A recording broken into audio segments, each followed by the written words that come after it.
Well, guys, I'm gonna let you guys know we had a crazy storm the other night. I was at work, and look what all happened. I'm gonna check this out, you guys. We have damage here, damage all around there. They're gonna hit the house. We just got brand new siding. We got some in the front yard here. We got some right here. Our garage door's finally fixed. That was pretty messed up. And we have a hole there. And let's look in the back.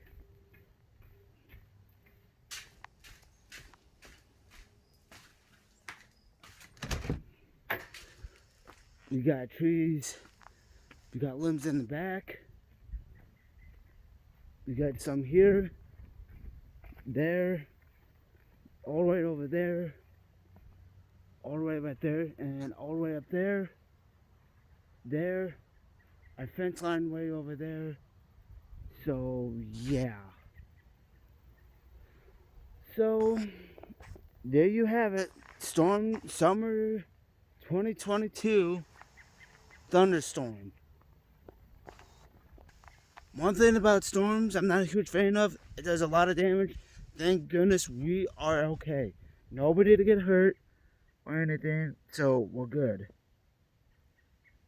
So, yeah. We'll clean this up. I'm going to do another video when everything's cleaned up.